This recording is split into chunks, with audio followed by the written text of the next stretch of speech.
धमकी में इस बात करता हूँ तो इसको कहते हैं 506 कि आपने किसी को जान से मार देने की या संगीन नताइज की धमकी दी। लेकिन अगर यही जुर्म में आपके सामने बैठ के कोई असला या कोई आला जिससे कोई आपकी जान को नुकसान पहुंच सकता है अगर वो लेके करूं तो इसको कहते हैं 506B, बिकॉज जो जुर्म है उसकी पेनिट्रेशन जो उसकी शिद्दत में इजाफा हो जाता है और वो बनता है 506 सबसेक्शन 2 या 506B। तो चूंकि आप वीडियो में देख सकते हैं कि जो गार्ड गए हैं अंदर इनके, जो कि जिनका ऑब्वियसली नेचुरल सी बात है, हमने जो वकूआ हुआ है वीडियो को सामने रखते हुए और अदरवाइज जो हमारे साथ वकूआ हुआ है हमने वो नरेट कर दिया है। तो वो गार्ड आप देखें तो उनके हाथ में असला मौजूद था। अब जब असले के साथ वो गए हैं और वहां पे मौजूद खवातीन जिनको हमने इस केस में नामजद किया और जिनके मैं आपके सामने नाम और किरदार और उनके फैमिली रिलेशनशिप लेके आऊँगा, उन्होंने आपने वीडियो में सुना कि धमकी दी है और आप ये भी वीडियोस में देख रहे हैं कि गार्ड्स को जो कि असले से मौजूद हैं उनको कहा जा रहा है कि इनके ऊपर लड़कियों के ऊपर चढ़ाई करें, यानी कि जिस्मानी तौर पर आप देख रहे हैं कि वो इनके ऊपर चार्ज कर रहे हैं, इनके ऊपर जो है चढ़ने की कोशिश कर रहे हैं। ये मैं नहीं कह रहा, ये वीडियो में सबूत मौजूद है।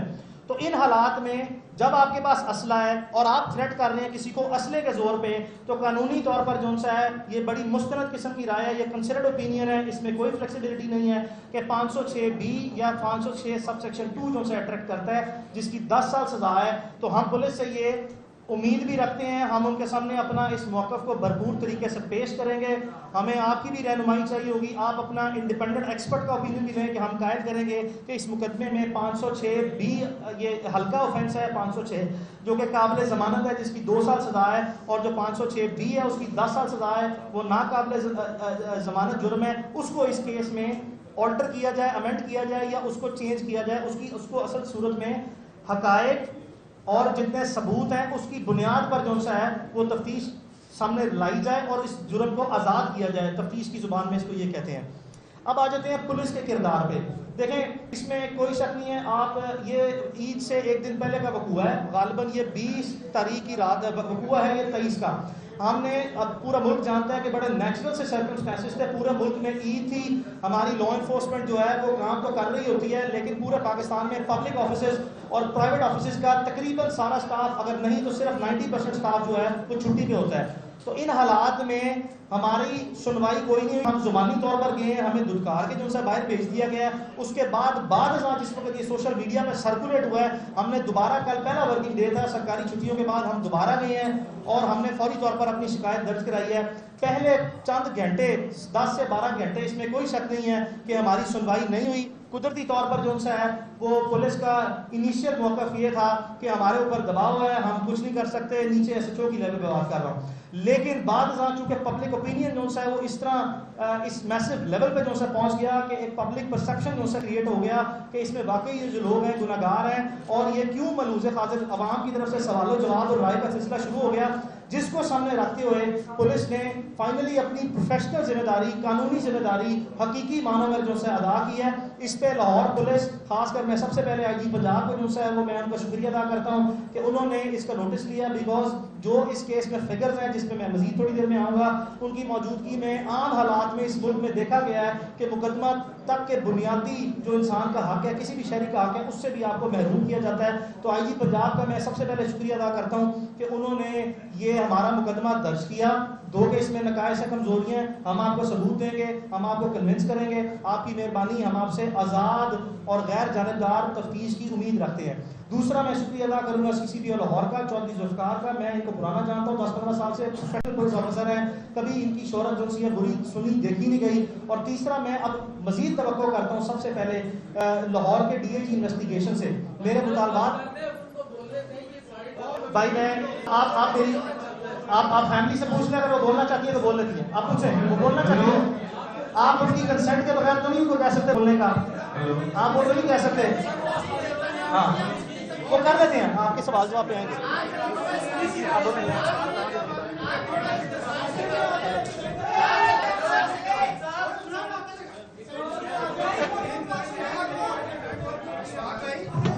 यहाँ पर फोटोग्राफी नहीं हो रही, बराए मेहरबानी उनको जगह दे दीजिए, फोटोग्राफी ना करें।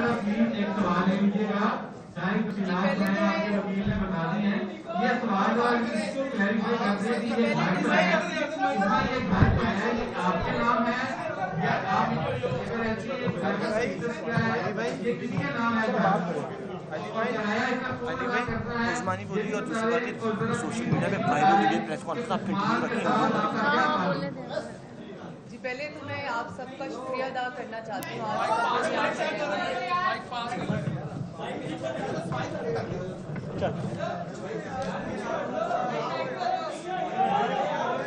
जी आप करेंगे तो मैं बोल सकती हूँ।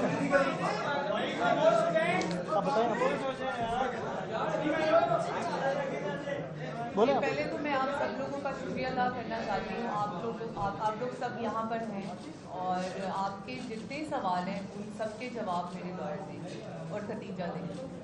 आपने जिस तरह के सवाल करने आप सब सवालों के जवाब मेरे लॉयर और खतीजा देंगे। देखिए ये बात नहीं है, मुकदमा आपसे रिलेटेड है, आप जरा प्लीज मेहरबानी करें। मैं बातें बता रहा एक तो दूसरा ये है कि ये बता रहे मैं दे रहा हूँ जवाब। जी मैं दे रहा हूँ जवाब। जी मैं जवाब दे रहा हूँ। देखिए मैं ये घर जो सा है वो उसका एग्रीमेंट मेरे पास है, मैं आप सबको एक कॉपी दे दूंगा। ये उस्मा साहबा को दें मेहरबानी करें। वो मैं उस्मा साहबा सुने, मेरी आपसे गुजारिश है, उस्मा साहबा ने ही मुझे प्रोफेशनली एंगेज किया है सिर्फ इसीलिए कि मैं इसके तमाम कि मैं आप अच्छा इसके तमाम कानूनी पहलू मैंने डिस्कस कर लिए हैं और उन पर मैं बात की। अच्छा मैं इसमें बाबर नसीम जो सा है जी वो घर के मालिक है, ना ही उस्मान के कोई रिश्तेदार है, ना ही उस्मान के कोई रिश्तेदार है। जी मैं दूंगा जी, अदालत में भी आप लाजमी तवक्को करेंगे मैं दूंगा। बिस्मिल्लाह यार एक बात सुनने हमें बात सुने एक सेकेंड बात सुने यहाँ किसी हमने आके कि मीडिया पे तोहमत नहीं लगाई। आप रिलैक्स करें, 1 मिनट आपको और चाहिए, उसके बाद प्रेस कॉन्फ्रेंस खत्म है। और ये बात आप इम्पोज नहीं कर सकते उस्मा पे बोलने की। और लेडी हम पे मलिक रियाज का प्रेशर है, हम पे मलिक आप प्लीज 1 मिनट दे दें। जरूरी बात ये आपको ये शवाहिद, आपको ये डॉक्यूमेंट देखिए उस्मा की जान को खतरात लाहक है। आप इस चीज की सेंसिटिविटी को अंडरस्टैंड करें।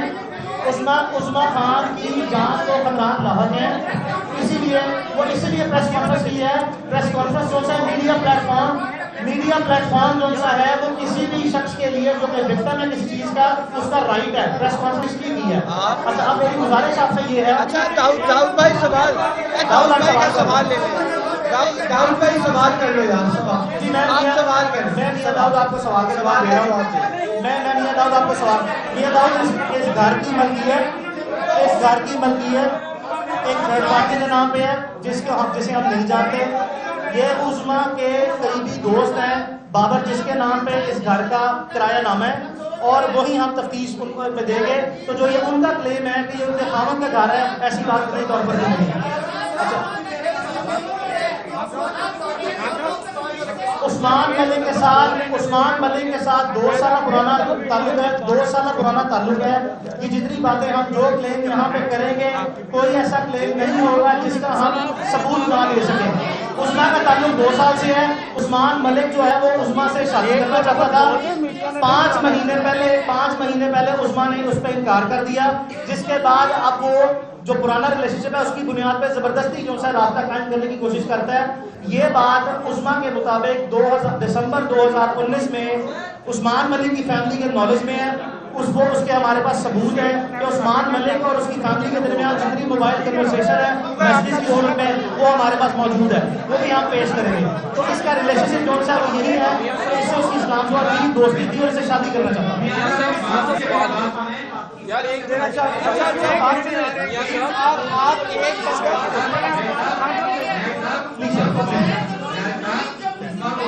हाँ कर ले।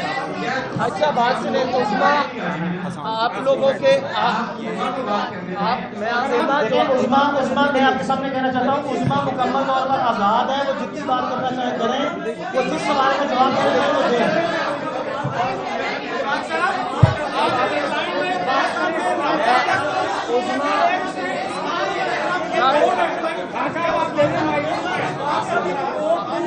आप उस्मा से सवाल करें। मैडम आप उस्मा को माइक दे दो, just give her the mic. आप बात सुने आपने से आप उस खवातीन को सवाल तो करने दे, आप उस सवाल एक मिनट है सवाल तो करिए। जी प्लीज करें। जैसा कि वकील साहब ने कहा कि वो खवातीन जो है ना गैर कानूनी तौर पर आपके घर में दाखिल हुई, तो ठीक है, ये बिल्कुल गलत है। लेकिन सवाल ये है कि आधी रात को उस्मान मलिक आपके घर के अंदर रहा था, और क्या अखलाकी के रास्ते या अखलाकी जमहूरियत का हम ये वोट कर सकते हैं कि कोई बंदा रात के वक्त दो खवातीन बंदा आपके घर में ये नहीं कि मेरा उससे ताल्लुक खत्म हो सकता है। क्या FIR इस चीज पे कटी है?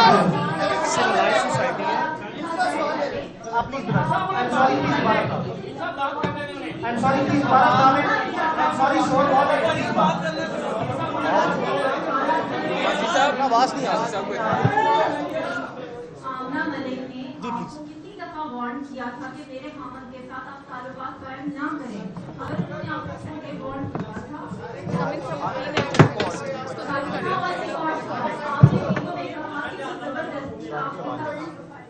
ठीक है, ठीक जी।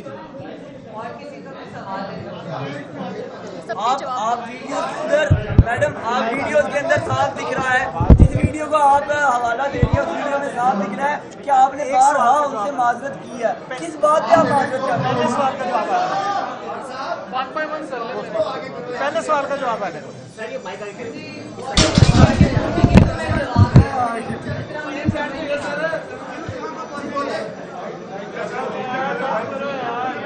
पहली बात तो ये है, मैंने इस बात का जवाब दिया है आपको कि मेरा उस्मान के साथ मेरी दोस्ती थी, ठीक है, और वो मुझसे निकाह करना चाहता था। मैं 2 साल से उसे जानती हूँ, ठीक है। और रही बात उनकी वाइफ की, उन्होंने मुझे कभी फोन नहीं किया, इसका कोई एविडेंस भी नहीं है, और इस चीज़ का कोई एविडेंस भी नहीं है, और उन्होंने मुझे कभी एक कॉल भी नहीं की। मैंने उन्हें देखा पहली दफ़ा उसी दिन चांद रात। वीडियो में माजरत किस बात की कर रहे हैं? वीडियो में आप माजरत किस बात की कर रहे हैं? पर गन रखी हुई थी, इसीलिए मैं उन्हें कह रही थी कि मुझे एक चांस और दे दे प्लीज, आप मुझे माफ कर दें। ऐसा कोई वाकया पहले नहीं हुआ। तो चांस देने से मुराद ये होती है कि जब आपकी जान जा रही हो तो आप कहते हैं कि अगर आपको ये एतराज है मेरे साथ रिलेशनशिप है तो मैं नहीं, ऐसा कोई नहीं है। वो चांस की बात सिर्फ इस वजह से है, मैं क्या बताऊँ, मैं अगर चांस की बात सिर्फ इसीलिए है कि अगर आपको इस रिलेशनशिप में एतराज है तो रिलेशनशिप नहीं रखा जाएगा भाई। जो भी इससे पहले हमने बहुत से ऐसे केस देखे हैं, बीच में लोगों के साथ फिर लेन देन हो गया, मामला तय हो गए और बड़ी रकमें ली है। जदोरी का कराची में केस इसी तरह का था और उसमें उन्होंने फिर भारी मुआवजा लिया लड़की। बहुत अच्छा सवाल है। आप भी ऐसे ही ड्रामा नहीं, पैसे कैसे लेने का प्रोग्राम करके लंबा दौड़ा। ऐसा कुछ होता तो मैं आज यहाँ ना होती। आपको क्या लगता है ऐसा कुछ होता तो मैं यहाँ आज आप लोगों के सामने ना बैठी होती? अगर मुझे बात खत्म करनी होती, लेन देन ही करना होता, तो मैं ये मुकदमा ही ना दर्ज करता। अच्छा मियां साहब एक मिनट मियां साहब यार 1 मिनट जी बताएं। जी भाई बताएं। मियां साहब ये जो घर के एग्रीमेंट से मुतालिक आप बता रहे हैं, थोड़ी डिटेल हमें बता दें ताकि साउंड बाइट हमारा निकल आए। चलेंगे, भाई का सवाल है। मिस वन भाई मैं यार ये घर की फातिमा एक मिनट फातिमा एक मिनट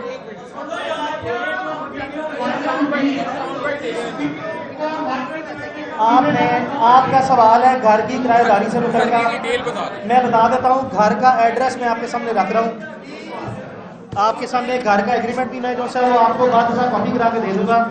घर का किरायानामा है बाबर नसीम के नाम पे। वो उस्मा के पुराने दोस्त हैं। उस्मा यहाँ पे काफ़ी अरसे से रह रही हैं।